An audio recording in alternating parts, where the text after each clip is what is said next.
各位朋友大家好，上角呢今日同大家講一個問題，咳嗽呢樣嘢呢，我諗冇一個人一生裏邊未試過咳嘅，因為好容易都會咳噶啦嘛。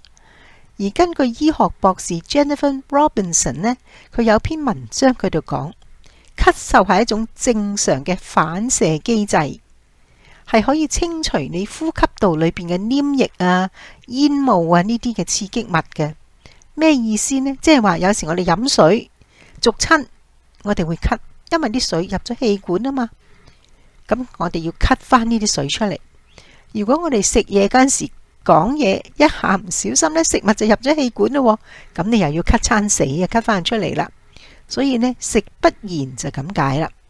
而如果你係唔係食煙嘅人，經過啲煙霧彌漫嘅地方，哇！啲人喺度泵煙，你經過你就會鉗鉗聲噶啦，因為嗰啲煙逐到你啊嘛，入咗你嘅氣管啊嘛，你咪又咳翻呢啲刺激物出嚟啦。嗱，呢啲全部係正常嘅咳嗽，但係如果你持續嘅咳嗽呢，呢個係一個病徵，係會影響到你嘅睡眠。點解呢？因為好多人話，哎呀，臨天光咳到瞓唔着啊！呢個係12時辰裏邊嘅第3個時辰，3點至5點，係嗰個經絡去到肺部啊。你個肺有唔好先至會咳嗽嘅啫嘛。所以喺嗰陣時候同你處理緊，咁你咪有反應啦。所以臨天光咳到瞓唔着就係咁解啦。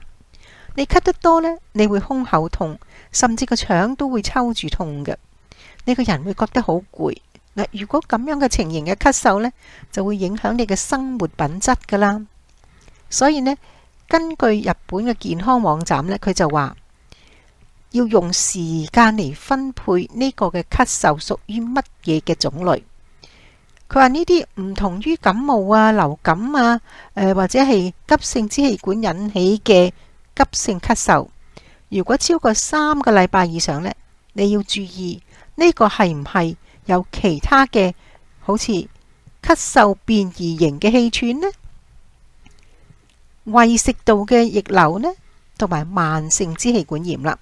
所以呢，係用時間嚟到分配呢3種不同型嘅咳嗽。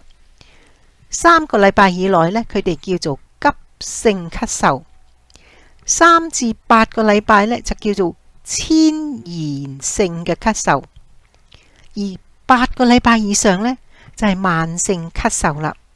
咁而家呢，我哋逐樣去分析下點解會有呢種嘅咳嗽出現呢？先講一個急性嘅咳嗽啦，呢啲可能係因為你感冒啦、流行性感冒啦，或者係急性支氣管炎引發嘅。先講佢第一個成因，感冒。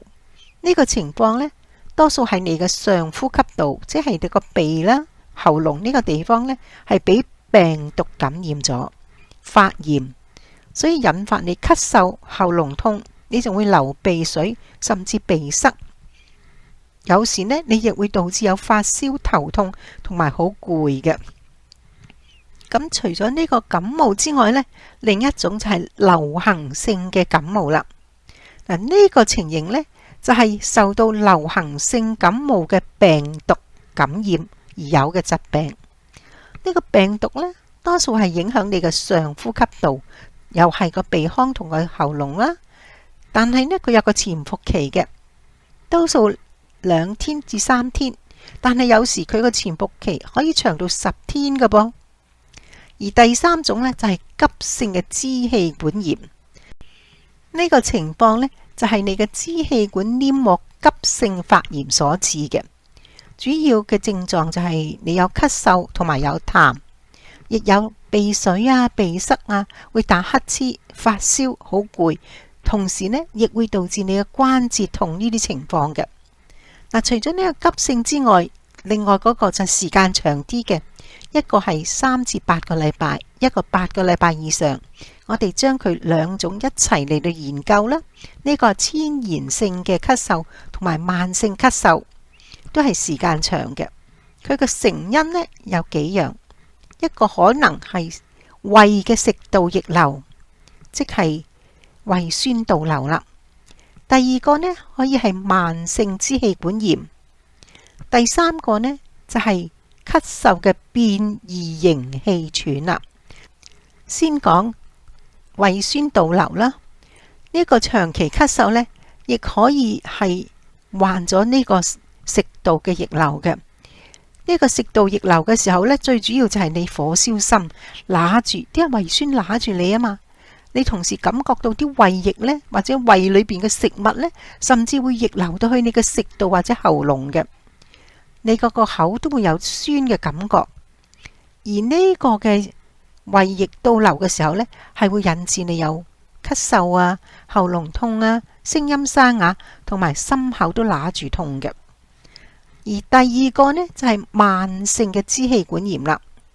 如果你嘅咳嗽同埋有痰，至少有3個月，呢個就屬於慢性支氣管炎。有時啊，佢持續到2年以上嘅噃。呢個慢性支氣管炎呢，亦係慢性阻塞性肺病嘅其中之一種症狀。男性呢，就係多過女性嘅，而特別係冬天嘅時候呢，最容易出現嘅。如果呢個病你接受治療係冇乜問題，但係如果你唔接受治療而任由佢咁樣繼續惡化呢，可能會影響你嘅心肺功能噶，所以千祈唔好掉以輕心啦。